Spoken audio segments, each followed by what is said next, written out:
Psi i krvoslednici su neophodni u svakom lovištu krupne divljači. U svetu postoje dve rase pasa krvoslednika. To su hanoverski krvoslednik i bavarski brdski krvoslednik.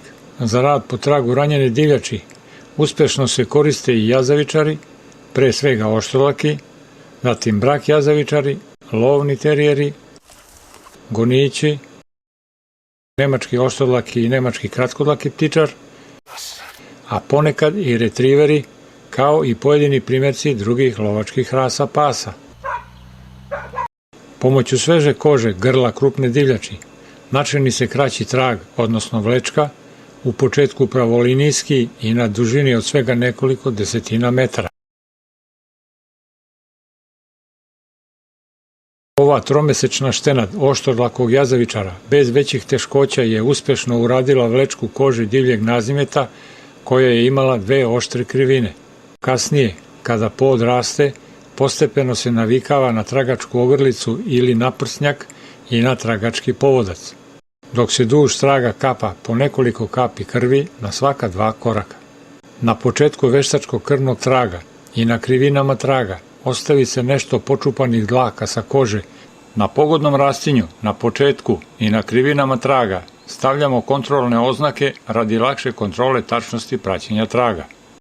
Psa na trag privodimo vezanog na dugi tragački povodnik koji treba da je dužine najmanje 6, a najviše 10 metara. Veoma je korisno psa odložiti pre pristupanja tragu da bi se on staložio, pripremio i usredsredio na tragački rad koji ga očekuje.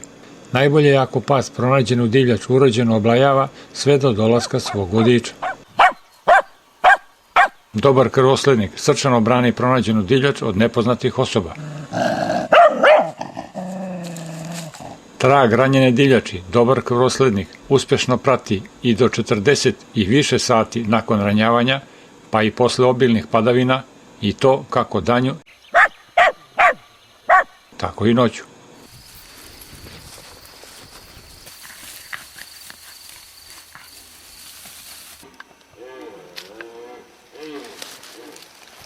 U lovištu u istočnoj Srbiji ranom zorom inostrani lovac lovi jelena.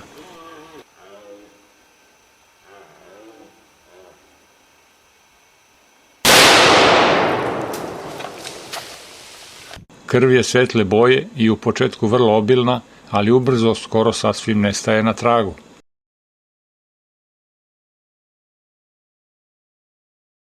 Četiri sata nakon hica, iskusni oštrolaki jazavičar je doveden na trag ranjenog jelena.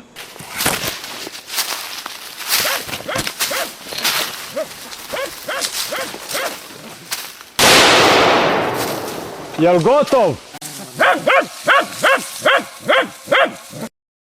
Jelenu su prvim hicem bile povređene obe prednje noge. Samo zahvaljujući psu pronađen je i dotučen.